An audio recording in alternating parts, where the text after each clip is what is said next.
ओम नमो नारायण।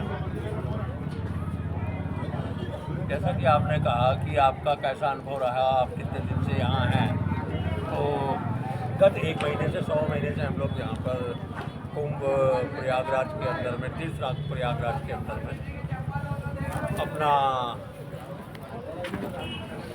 एक योगदान दे रहे हैं। योगदान का मतलब है एक जमावड़ा, जिसके अंदर में सन्यासी, बैरागी, अघोरी, तरह तरह के कपाली, अलग अलग मठ और धाराओं से बहते हुए सबका समागम आपको देखने को मिलता है।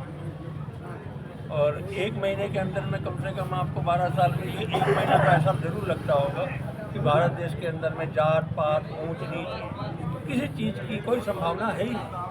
लेकिन फिर भी हमें में से कुछ लोग जो है इसके अंदर में भी जातिवाद का जो है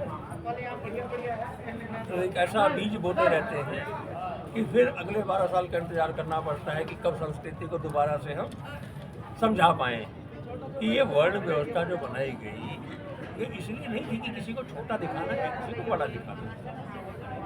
वर्ण व्यवस्था बनाने का मेन कारण ही ये था कि सब एक दूसरे के पूरक हैं। अब बताइए, शरीर के अंदर में बताने वालों ने बताया वर्ण व्यवस्था, तो क्या बिना पाँव के मस्तक कहीं अपने आप चला जाएगा? सिर्फ विचार से जा सकता है, लेकिन अगर स्वरूप सहित जाना है तो पाँव की जरूरत पड़ेगी ही पड़ेगी। अगर पाँव सोचे कि मैं अकेला चला जाऊंगा, ठीक है, तो फिर ऐसा संभव नहीं, सबको साथ लेके चलना पड़ेगा। तो कुंभ इस चीज़ का दर्शन कराता है कि सब में कोई भेदभाव नहीं है।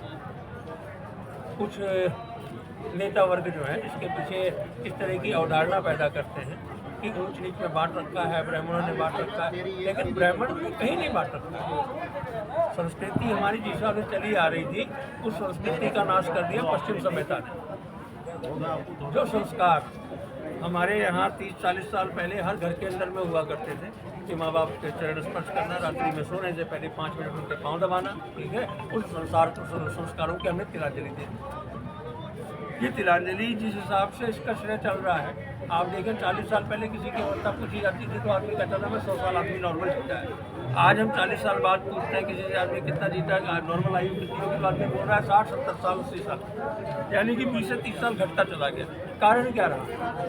संस्कार विहीन समाज का जो निर्माण हुआ, इसके कारण हम लोग पतन की गार में चले गए। आज अगर संसार कोशिश करे कि दोबारा से संस्कारों की रेल की पटरी पर चढ़ जाए, तो जिस अवस्था में है उस अवस्था के अंदर में अपने माता पिता की सेवा करना चालू कर दे, ठीक है, किसी आचार्य की जरूरत नहीं है, किसी देवता के आशीर्वाद की जरूरत नहीं है, संस्कारों से ही उसकी कीर्ति का उदय शुरू हो जाएगा, ठीक है। और आपने कहा अनुभव बहुत कुछ मिला।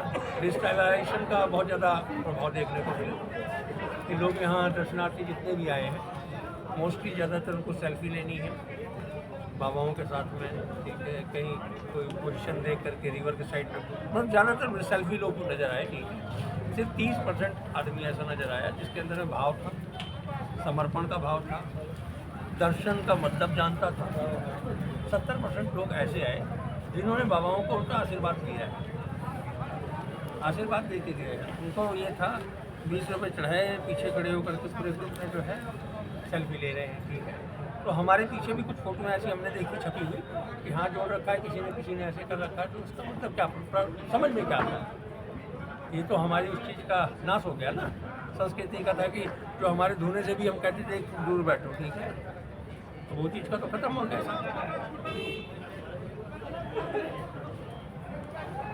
पहले आपको समझना पड़ेगा, सनातन को आप तब समझ सकते हैं जो पहले संस्कृति को समझें।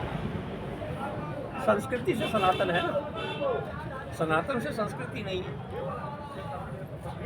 जब वेदांत के अंदर में गौपद की भूमिका हुआ करती थी, उस समय रजवाड़े नहीं हुआ करते थे। हर गांव के अंदर, हर घर के अंदर में एक व्यक्ति की ड्यूटी होती थी अर्थ की रक्षा करना। अर्थ क्या था उस समय का? पशुपालन। पशुओं के अंदर में गाय चाहिए होती थी दूधाधारी के लिए, और बैल चाहिए होता था हमें किसानी करने के लिए, ठीक है। तो हमारा सबसे बड़ा रत्न गौ माता, और नंदी जी, ये दोनों ही। उसकी रक्षा बहुत ज़्यादा जरूरी थी, उसके लिए हर घर से एक गौपद निकलता था, तो 100 गौपद एक गांव के अंदर में हो जाते थे। इस तरीके से 100 गांवों के गौपद हुए, उनसे जो है राज्यों का निर्माण हुआ। संस्कृति को कैसे चलाना था, जैसे हर बच्चा सुबह की दिनचर्या ही तभी स्टार्ट करता था जब अपने माँ बाप की ब्लेसिंग ले लेता था।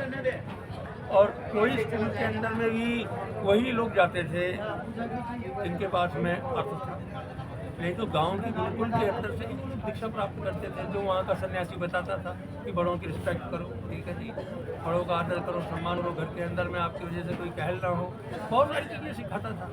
तो वो चीज़ों का तो संस्कृति का नाश हो गया, और उसका कारण क्या रहा? मीडिया ही नहीं, क्योंकि कुछ बुद्धिजीवियों ने साधु और भिक्षु दोनों का फर्क और उसकी मर्यादा का नाश कर दिया। आपके दरवाजे कोई आता है तो आप उसे बाबा जी करके जो है कुछ ना कुछ दान दक्षिणा दे देते हैं, ठीक है, लेकिन आपके मुँह से निकलता है बाबा। बाबा आप भिक्षु को भी कह रहे हो बाबा जी, आप आकर के सब दूसरों को भी कह रहे हो, आप समझ रहे? कभी भी कोई सन्यासी जल्दी आपके दरवाजे जाकर के भिक्षा के लिए नहीं जाएगा, क्योंकि वो तो साधक है, वो तो जिस देवता की साधना में रत है उसका ही नाम लेगा। तो देवता इतना निष्ठुर नहीं होगा कि अपने सेवक की वो ना करे। जब 100 आदमी मंदिर में जा रहे हो तो 5 आदमी तो जरूर ऐसा पहुंचेगा 100 में से कि जो बाबा जी का ख्याल रखेगा, महाराज जी है नहीं है, गैस है नहीं है, चलिए सन्यासी का काम चल जाएगा। तो सन्यासी कभी भी बाहर भिक्षावृत्ति के लिए नहीं जाएगा। तो यहाँ तक हमने देखा सन्यासी जल्दी चंदा भी नहीं लगाते, लेकिन जब लगता है कि उनके साथ में लोग जो है कम पड़ रहे हैं तो वो लोग उनसे सहायता लेता है। सन्यासी कभी भी, सनातन की जहाँ तक बात है, कोई सन्यासी वैसे भिक्षा के लिए नहीं जाएगा, जाएगा तो अलग जगाने जाएगा। किस चीज़ की भिक्षा करने के लिए? दही की, दूध की, घी की, टिंडी की, सफ़ेद मक्खन की, इस तरह की भिक्षा, मतलब विशेष भिक्षा कि जिसको लेने से आप लोगों का कुछ भला हो जाए। भाई घी लेके आएगा, कुछ नहीं अखंड ज्योत में उसके काम आएगी, नहीं तो आरती पूजन के काम आएगी। जिसके घर का घी लगा होगा उसके घर में निरोगी काया ही रहेगी। श्रीमान